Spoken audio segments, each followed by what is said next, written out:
好，我们这主要报告的是宝生社区。那在讲宝生社区之前，我们先介绍一下我们帮宝生社区设计一个 logo。那在前面，那这个 logo 它有它的一些意涵。上面那一只它是一个比较长者的手，那它把我们宝生社区传承给比较年轻的之手，代表把我们的宝生社区给传承下去的意念。好，这个 logo 讲完了之后，我们要讲一下我们宝生社区这个主题是怎么来介绍的。第一个，宝生社区它一个很重要的是它的早教生态，这是它的重点。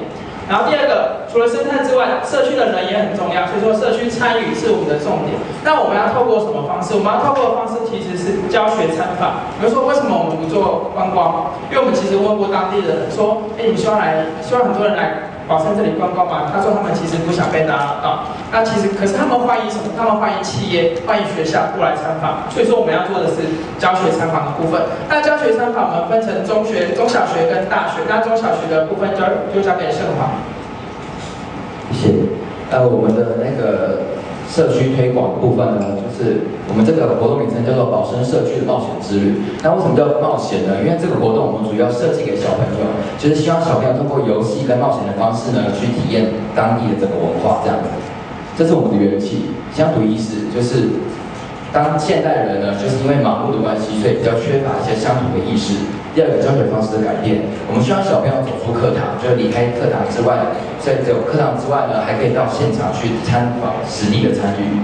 然后第三个是社区参与，宝生社区的人口组成呢，就是老年人口非常的多，然后他们的特色就是可能对这个地区非常的了解。那我们希望是以中老年人来带小朋友参与活动的这个方式进行。这是我们的目标，早教生态的保育重要性，还有认识当地文化之外呢，我们希望透过这个活动，他们可以提升他们的乡土意识，增加归属感。这是我们的活动细流。这是我们的那个小板子，这个板子呢是我们的发给小朋友的样本，这样子小卡样本。那只要我们是有6个活动在这里，那只要过了一关，那就可以得到第1个章，得到6个章就可以拿到小礼物这样子。第一站是我们的客家花布彩绘风车，那我们会发给小朋友1张纸，那他们可以创造出属于自己的创意风车，那创造完就可以得到第1个章。接下来呢，我们到了早教这里探索比奇堡，那这边是我们会给小朋友生物的照片，那希望他们可以了解这边生态之后呢，说出这边的生物特性，那说出就可以得到第2个章。第3个呢是我们回到活动中心小小艺术家的活动，做半金枕，然后还有我们的那个风情画 DIY。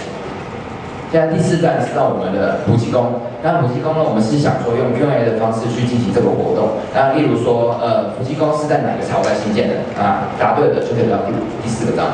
第5章小小福尔摩斯，它是在我们的平塘这边，那我们会给它一个平塘的风景画，那希望他们就是可以找出各个角度平塘风景美丽照片，那只要找到了，那就得到第5个章。最后一个章非常简单，就是我们的无色米苔目，在活动中心请他们自己 DIY 无色米苔目，那如果完成了，然后吃饱了，就得到第6个章。那6个章都得到了，那我们就可以发小礼物，那建议是那个筷子盒这样子。然后因为这边时间的关系呢，我们没有很详细介绍。那如果需要详细，那我们这边有那个宝生社区这个国小参访教学的计划书，可以参与我们看看。这样，接下来是大学的部分。好，那再来我要讲的是大学的部分。那为什么我们要做中小学哦？那其实中小学因为一部分一定是在地的中小学，所以说从小透过这种教学方式，比较能够提升那个当地的乡土意识。然后再来要做的是大学的部分，因为中小学部分它还会有一些缺失，那这个待会会讲到。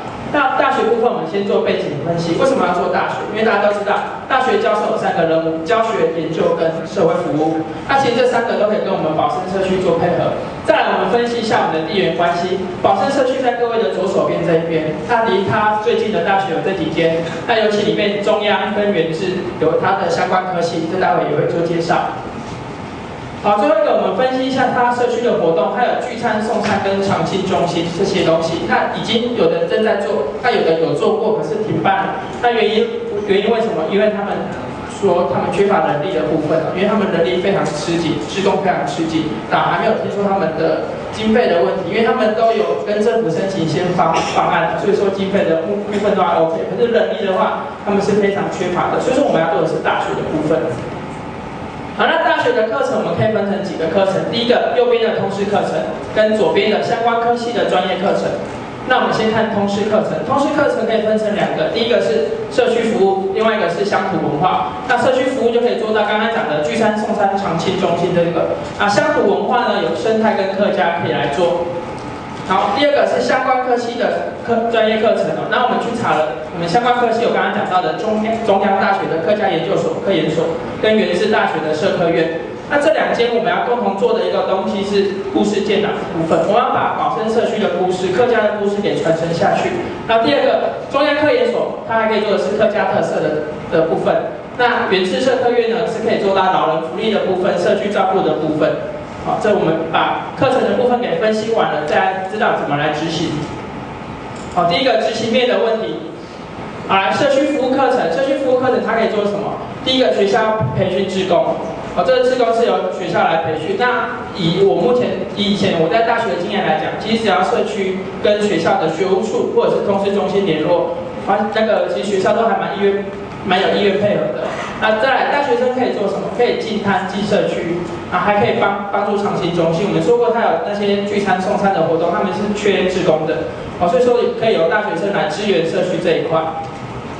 好，再来乡土文化课程。那乡土文化感觉好像都是保生社区来给大学生一些我们的文化课程，可是实际上我们的大学生也可以来帮助我们社区。为什么？因为我们前面有讲到中小学的课程嘛，那中小学课程需要导览，它需要志工，那可以请上过课的大学生来协助。好，那是乡土文化课程。好，来中央科研所这些不是乱列的，这些都是我们有查过中央科研所的教授他们已经做过的研究，他们正在做的研究，所以说可以去跟我们当地做配合。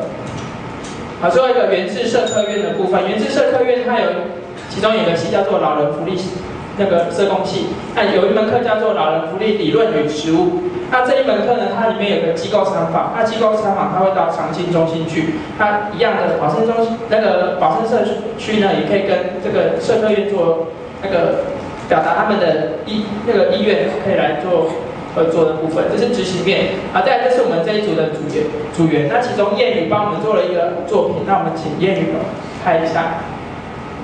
好，这是我做的一个网站，然后我主要是切两个面去看，一个是早教，一个是保生社区。早教部分的话，我们会看一下，主要是介绍的一些生态，然后它的早教一些演化过程，然后再来是它生态有哪一些，然后这个其实是我上网查过，是有论文写过这篇的。然后再来是最重要的是污染源，为什么会有污染的？它的原因是什么？然后主要是这个原因，然后我大概有介绍一下。然后这是他们的 FB 等等的。然后回来我们来看一下保生生态，保生社区。然后第一个是它的社区的发展，然后再来是它的一些特色，然后以及它的活动照片。然后我看这边可以做点选，然后去放到手脚的那个。然后再来是它一些的活动历程，它之前有做过哪些活动等等的。然后再来是它的社区位置。